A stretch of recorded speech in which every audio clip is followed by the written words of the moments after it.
Je vous souhaite très bonne et heureuse année 2025 à travers vous donc à tout le personnel travaillant à l'institution présidente du Faso.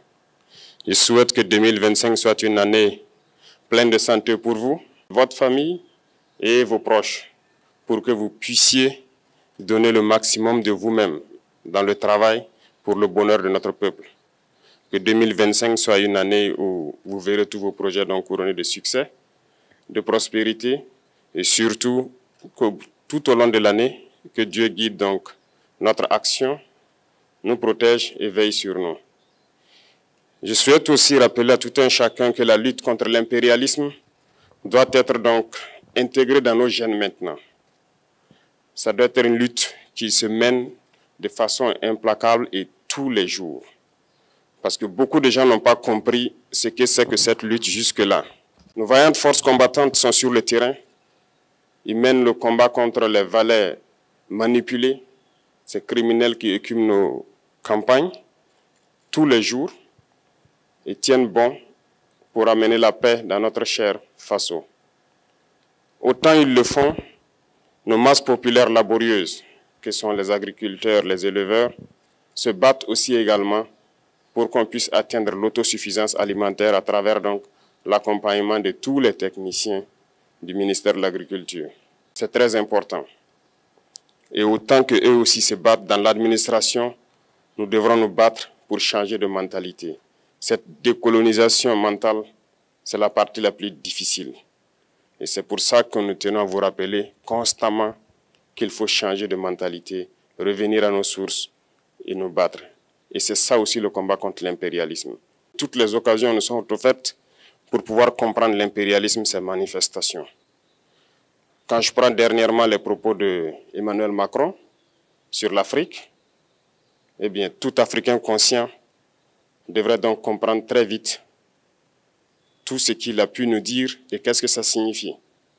Le général Tchiani a dit il n'y a pas longtemps du changement donc de tactique ou de stratégie des forces françaises en Afrique, et je pense qu'il est venu le confirmer.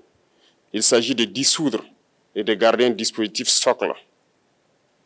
Et Emmanuel Macron l'a si bien dit qu'on ne peut que le remercier pour cette sincérité, même si certains ont voulu mettre la poudre aux yeux de leur population, mais la réalité finit par rattraper aussi. Ils ne partiront pas de certains pays, ils ont juste dissous le dispositif. Vous ne les verrez plus dans des bases, mais dans les ambassades, ils seront là.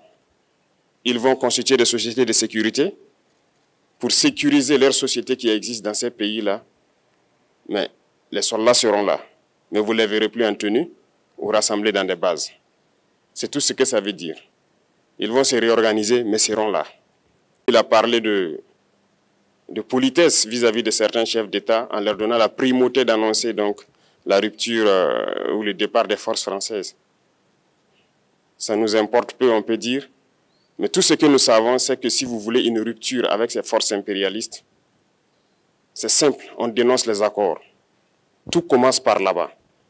Et je pense que l'exemple du Tchad, en tout cas, est palpable. Ils ont commencé par dénoncer les accords. Sinon, si on ne dénonce pas les accords, juste dire que les bases quittent, on n'a rien fait. Parce que le problème se trouve dans les accords coloniaux de défense qui ont été signés depuis l'indépendance. Le plus dangereux n'est pas ceux-là que vous voyez dans les bases. Le plus dangereux, ce sont les conseillers militaires. Les conseillers militaires existent dans tous ces pays. Ils ont existé au Burkina aussi jusqu'en fin 2022, jusqu'à ce que nous prenions nos responsabilités. Et qui sont ces conseillers militaires? C'est ceux-là qui sont censés mettre en pratique la politique de la France ici. Ils doivent travailler à rendre nos armées très faibles pour que la France puisse toujours avoir l'argument d'exister ici. Sous Blaise Compaoré, ils avaient réussi. Nos sentinelles prenaient donc la garde avec des bâtons. C'est ça que la France veut de nos armées. Lorsque nous arrivons à cette étape, nous n'avons pas le choix que de vouloir qu'ils viennent s'installer. Mais l'armée burkinabé a réussi à un moment donné à se débarrasser des conseillers militaires.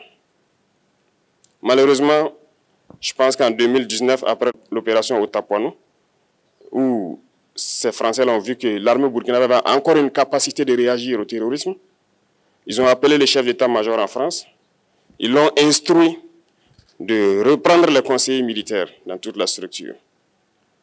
Eh bien, il n'a pas accepté, mais au retour au pays, les politiques l'ont instruit d'accepter les conseillers militaires.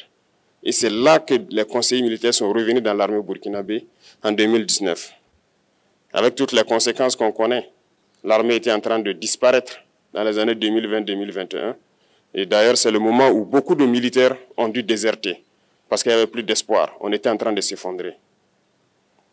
Voilà un peu comment ils travaillent. À l'état-major général des armées, dans tous les états-majors d'armée, dans les écoles, c'est eux qui sont censés nous dicter la politique de notre armée. C'est eux qui nous disent combien recruter, quand recruter et qu'est-ce qu'il faut en faire. Ils sont dans les écoles pour nous dire comment il faut les former et ainsi de suite. Tant que ces conseillers militaires sont là, vous n'êtes pas indépendant. Votre armée aura juste l'apparence d'une armée qui sera là en train de faire des parades, du cirque. Mais lorsque viendra la guerre, vous vous rendrez compte que la parade, c'est une chose, mais la guerre, c'est une autre chose. Il faut rompre les accords. C'est la seule façon d'avoir une armée indépendante et se construire, être fort. Mais beaucoup de gens ne le comprennent pas peut-être. Et même avec ces accords, la France choisit dans nos États des élèves officiers pour aller les former. C'est à travers ces mêmes accords. Mais en réalité, ces officiers qui partent se former pour la plupart, pour la France, ils viennent pour servir l'État français dans leur pays. Ils ne viennent pas pour servir nos pays. Ils les forment pour qu'ils viennent servir les intérêts de l'État français. J'en veux pour preuve. Lorsque nous nous sommes révoltés, beaucoup d'officiers au Burkina qui ont été formés en France ont été immédiatement contactés pour leur dire que c'est le moment de se mettre en action parce que vous avez été formés pour ça, pour servir les intérêts de la France. La plupart de ces officiers nous ont rendu compte, nous avons pris acte et nous continuons de suivre. Lorsque un officier formé en France arrive dans son pays et par malheur meurt soit par accident ou bien sur le champ de bataille, en France, il y a une nuit d'hommage aux morts dans l'armée, comme partout ailleurs. À la nuit d'hommage aux morts, on cite le nom de l'officier en question et on dit « mort pour la France ». Il ne le forme pas pour servir son pays, il le forme pour servir leur État. Et dans beaucoup d'États africains, il y en a plein de ces officiers. Combien sont patriotes, Dieu le sait. C'est une leçon que Emmanuel Macron a donnée encore aux chefs d'État africains, de se rattraper et de pouvoir vraiment mener cette lutte contre l'impérialisme.